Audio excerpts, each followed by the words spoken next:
नमस्कार दोस्तों, मेरे चैनल आदर्श नारी में आपका स्वागत है।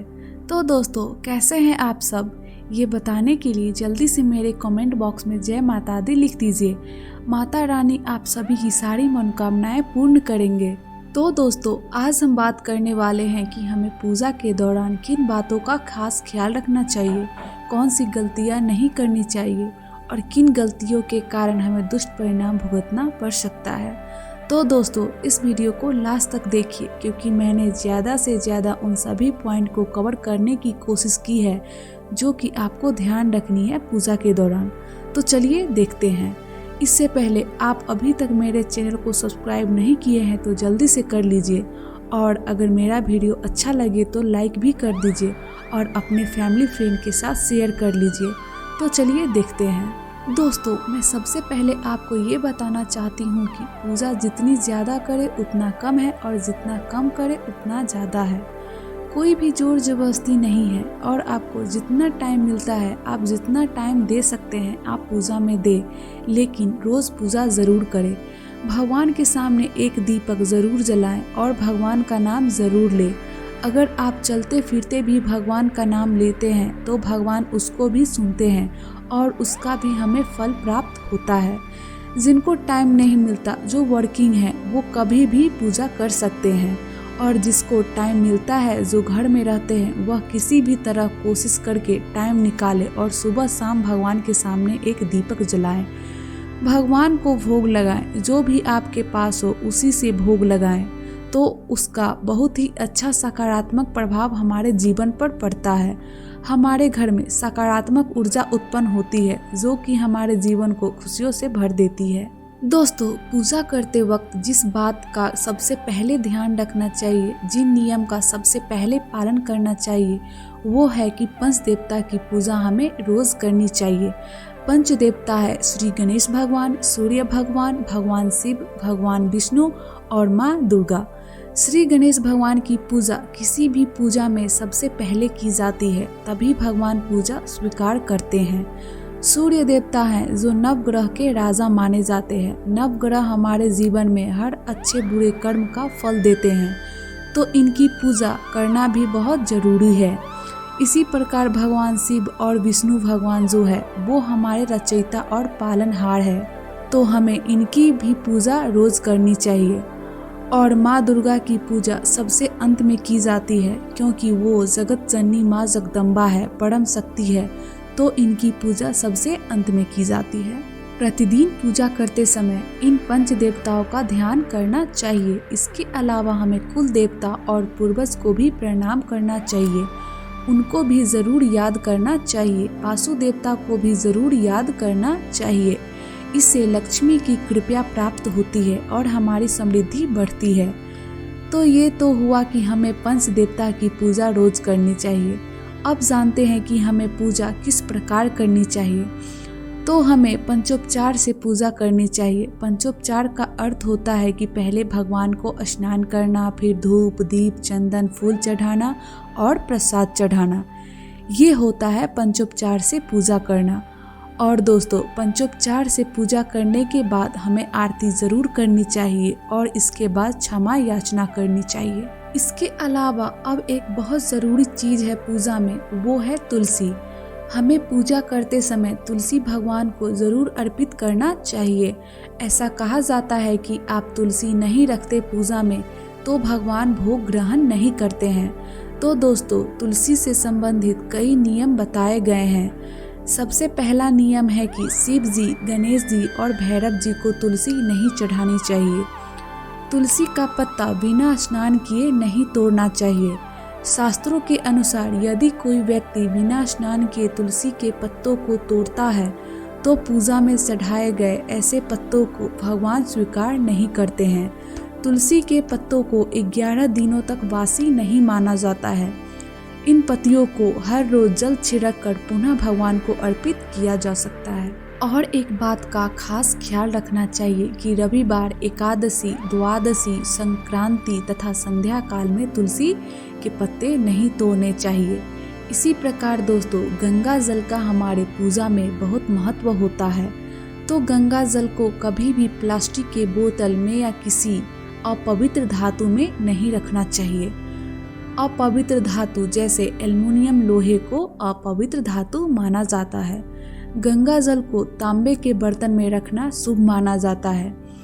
रोज की पूजा में आप लोटे में जल लेके रखते हैं, उनमें थोड़ा गंगा जल मिला दे और उसी से भगवान को स्नान कराए और खुद के ऊपर भी थोड़ा छिड़क ले, जिससे आप पवित्र या शुद्ध हो जाएंगे। तो दोस्तों, पूजा करते वक्त दुर्वा का प्रयोग किया जाता है। दुर्वा एक प्रकार की घास है जो खास किसी विशेष पूजा में प्रयोग किया जाता है। लेकिन जब हम दुर्वा का प्रयोग करते हैं तो हमें इस बात का ध्यान रखना चाहिए कि माँ दुर्गा को दुर्वा नहीं चढ़ाई जाती है। ये श्री गणेश भगवान को प्रिय है, तो ये पूजा करते समय गणेश भगवान को अर्पित करनी चाहिए। और एक बात जो ज़रूरी है, दुर्वा रविवार को नहीं तोड़नी चाहिए। पूजा करते वक्त हमें दीपक ज़रूर जलाना चाहिए। हमेशा कोशिश करनी चाहिए कि 2 दीपक जलाएं, पहला घी का दीपक और दूसरा तेल का। घी के दीपक में आप रुई की बत्ती प्रयोग कर सकते हैं और तेल के दीपक में आप लाल रंग के कलावा की बत्ती का प्रयोग करें, ये अच्छा माना जाता है। और तेल के दीपक में तिल का तेल हो तो और अच्छा माना जाता है, शुभ माना जाता है। तिल के तेल का दीपक जलाने से हमारे घर के निगेटिव एनर्जी खत्म होती है। घी का दीपक हमें सुबह शाम जलाना चाहिए भगवान के सामने और आरती करनी चाहिए।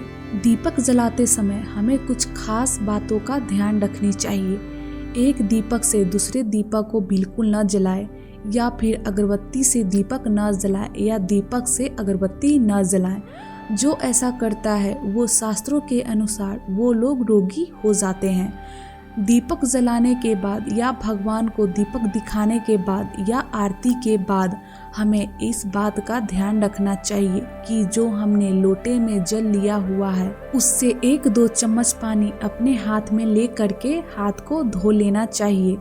पूजा के समय जब हम आसन पर बैठते हैं भगवान को पूजा करने के लिए, उस वक्त भी हमें कुछ बातों का ध्यान रखना चाहिए। पूजा करते वक्त हमें इस प्रकार बैठना चाहिए कि हमारा मुख पूरब की तरफ हो या उत्तर की तरफ हो। यही 2 दिशाएं पूजा करने के लिए सर्वश्रेष्ठ मानी गई है। जिस आसन पर हम बैठते हैं वह आसन ऊन का होना चाहिए। अगर वह लाल रंग का या पीले रंग का हो तो उसे शुभ माना जाता है।